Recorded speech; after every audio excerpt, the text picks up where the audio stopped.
Class 9 এর তোমার জল চ্যাপ্টারের 3 নম্বর ভিডিও বলবো। প্রথম হচ্ছে জল কয় প্রকার। জল হচ্ছে প্রধানত দুই প্রকার, একটা হচ্ছে মৃদু জল বা সফট ওয়াটার,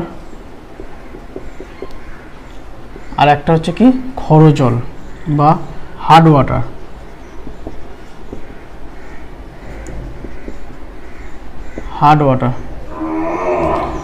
এবার মৃদু জল বলতে কি বোঝায়? যে জলে সাবান ঘষলে সহজে ফেনা উৎপন্ন হয়, সেটা হচ্ছে মৃদু জল। আর যে জলে সাবান ঘষলে সহজে ফেনা উৎপন্ন হয় না, মানে ফেনা উৎপন্ন হতে দেরি হয়, সেটা হচ্ছে ক্ষর জল। এবার জলের ক্ষরতা, মানে ক্ষর জলটা কেন ক্ষর জল হয়?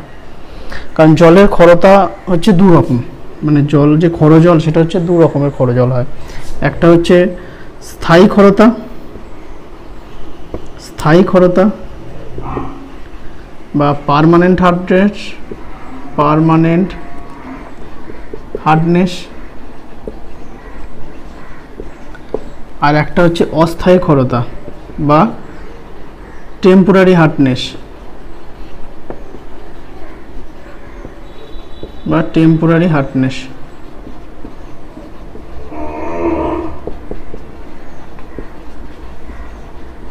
এবার এই যে জলের স্থায়ী ক্ষরতার জন্য দায়ী যৌগগুলো কি কি আছে কোশ্চেন দেয়। ক্যালসিয়াম সালফেট আছে, ক্যালসিয়াম ক্লোরাইড আছে, ম্যাগনেসিয়াম সালফেট আছে, ম্যাগনেসিয়াম ক্লোরাইড আছে। মানে এই যৌগগুলো জলে থাকার জন্য জলের স্থায়ী ক্ষরতা দায়ী। আর অস্থায়ী ক্ষরতার জন্য হচ্ছে বাইকার্বনেট লবণ, মানে ক্যালসিয়াম বাইকার্বনেট CaCO3(2), তারপরে MgHCO3(2), মানে ক্যালসিয়াম বাইকার্বনেট আর ম্যাগনেসিয়াম বাইকার্বনেট থাকলে জলে অস্থায়ী ক্ষরতা তৈরি হয়। এবার এই যে জলের স্থায়ী ক্ষরতা বা অস্থায়ী ক্ষরতা এগুলো যদি থেকে থাকে, সেগুলো দূর করার উপায় কী আছে? তার জন্য অনেক পদ্ধতি আছে।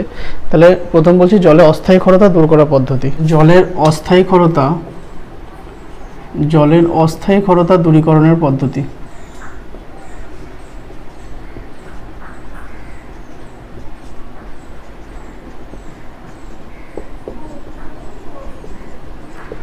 How to remove temporary hardness of water. একটা হচ্ছে স্ফুটন পদ্ধতি।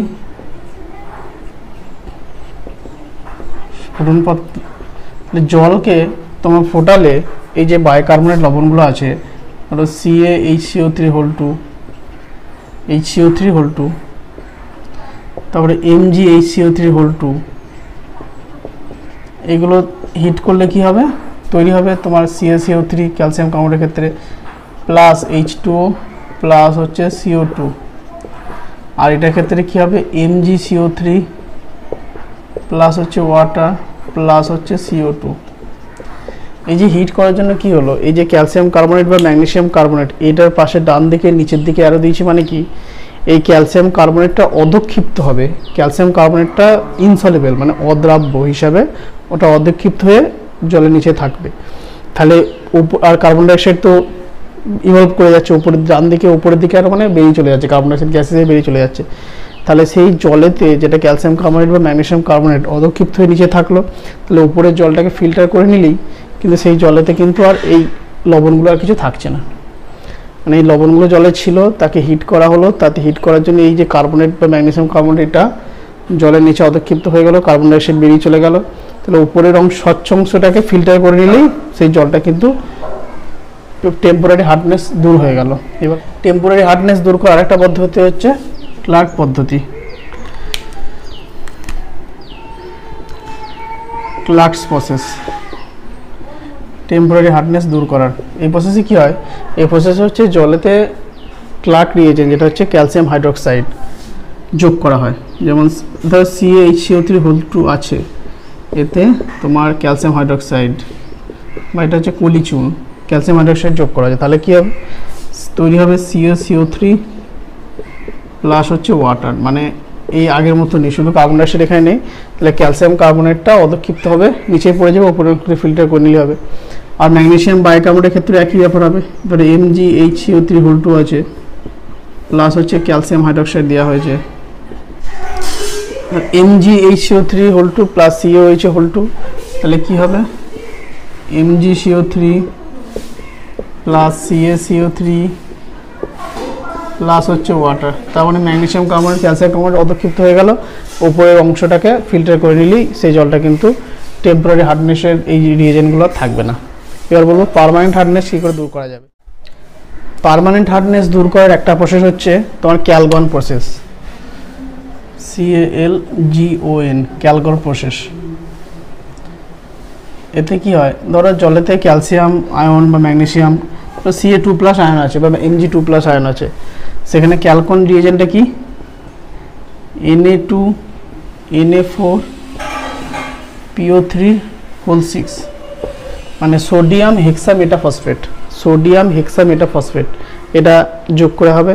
তাতে কি হবে তোমার Na2 প্রোডাক্ট যেটা হবে Na2CO2PO3/6 প্লাস তোমার 4Na+, এটা 2Ca2+ লাগবে।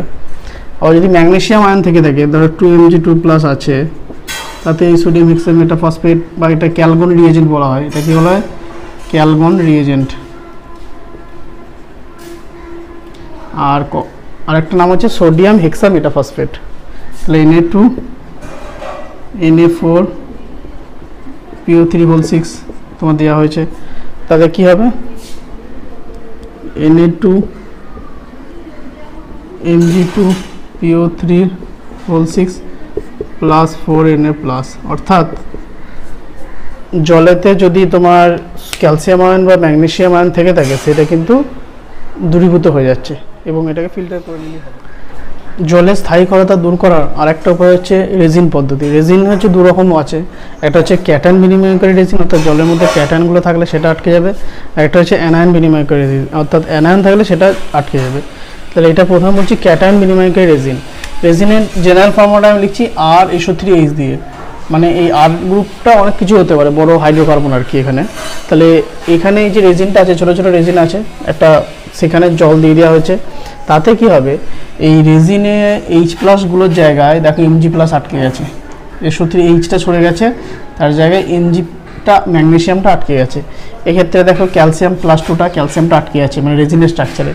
তারপরে এক্ষেত্রে দেখো এখানেও ক্যালসিয়ামটা আটকে আছে। তার মানে কি, সেই যে রেজিনটা আছে, রেজিনের মধ্যে দিয়ে জলটা পাঠাচ্ছি, সেটা পাঠাতে কি হলো, ক্যালসিয়াম জলেতে ক্যালসিয়াম, এখানে ম্যাগনেসিয়াম, মানে ক্যাটায়নগুলো কিন্তু ওই H+এর জায়গায় H+কে রিপ্লেস করে দিয়ে এখানে ক্যাটায়নটা আটকে যাচ্ছে। আর যেটা নিচে পড়ছে, এবারে জলটা নিচে যেটা পড়ছে, রেজিন ভেদ করে যেটা নিচে পড়ছে, তাতে কিন্তু H+ আয়ন তো থাকছে, H+ তো জলের সংকেতই থাকবে।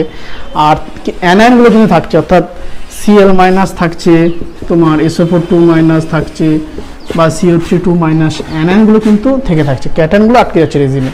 এবার সেই জলটাকে আবার কি করতে হবে, যেটা নিচে পড়লো সেটাকে আবার অ্যানায়ন এক্সচেঞ্জার, অর্থাৎ অ্যানায়ন বিনিময়কে রেজিনের মধ্যে দিয়ে পাঠালে অ্যানায়নগুলো আটকে যাবে। তারপরে সেই জলটা হয়ে গেল, মানে ক্যাটায়ন এবং অ্যানায়ন দুটো দূরীভূত হয়ে যাবে এবং সেই জলটা বিশুদ্ধ হলো। এবার বলছি অ্যানায়নের বিনিময়কারী রেজিনের মধ্যে দিয়ে। এবার এই ক্যাটায়ন বিনিময়কারী রেজিনের মধ্যে দিয়ে দীর্ঘদিন ব্যবহার করলে ওর দীর্ঘদিন কি হচ্ছে, H+গুলো সরে যাচ্ছে, তাহলে ওই জায়গায় কী হচ্ছে, ক্যাটায়নটা আমাদের Ca+2 বা Mg+ আটকে যাচ্ছে, তাহলে ওর ক্ষমতাটা কিন্তু নষ্ট হয়ে যাচ্ছে, অ্যাক্টিভ H+টা থাকছে না। তাহলে কিছুদিন ব্যবহারের পরে ওখানে হচ্ছে আবার ওর ক্ষমতা পুনরুদ্ধার করার জন্য HCl ঢালতে হবে। HCl ঢাললে কী হবে, ওই জায়গাগুলো আবার অ্যাক্টিভ H+ চলে আসবে, তাহলে ওর ক্ষমতা আবার পুনরুদ্ধার হয়ে যাবে। এবার অ্যানায়ন বিনিময়কারী রেজিনে বলছি, অ্যানায়ন বিনিময়কারী রেজিন জেনারেলকে ফর্মুলা এইভাবে লেখা হচ্ছে RNH3+OH-। এবার ওই যে ক্যাটায়ন এক্সচেঞ্জারের মধ্যে দিয়ে আসার পর যে জলটা থাকলো, তাতে কি আছে, HCl H2SO এগুলো আছে, আমাদের Cl-, মানে অ্যানায়ন বা SO4(2- অ্যানায়নগুলো আছে। এবার এই অ্যানায়নগুলো OH- জায়গায় কিন্তু OH- রিপ্লেস করে অ্যানায়নটা বসে যাচ্ছে। দেখো এখানে OH- রিপ্লেস করে এই SO4(2-), SO4টা বসে যাচ্ছে আর কি। তাহলে অ্যানায়ন এক্সচেঞ্জার রেজিনের মধ্যে দিয়ে আসার ফলে অ্যানায়নটাও কিন্তু রেজিনে আটকে যাচ্ছে। তাহলে যে জলটা ক্যাটায়ন প্রথমে, তারপরে অ্যানায়ন রেজিনের মধ্যে দিয়ে আসার ফলে সেই জলটা কিন্তু ক্যাটায়ন অ্যানায়ন দুটোই মুক্ত হয়ে যাচ্ছে। এবার অ্যানায়ন এক্সচেঞ্জার রেজিনেরও ক্যাটায়ন এক্সচেঞ্জার রেজিনের মতনই ক্ষমতা কিন্তু অনেকদিন ব্যবহার করলে ক্ষমতা কিন্তু নষ্ট হয়ে যায়, কারণ অ্যাক্টিভ OH- থাকছে না। সেই জন্য কী হচ্ছে, কিছুদিন ব্যবহারের পরে আবার NOH দিতে হবে। NOH দিলে তার ক্ষমতা পুনরুদ্ধার হয়ে যাবে, অর্থাৎ ওখানে অ্যাক্টিভ OH- চলে আসবে।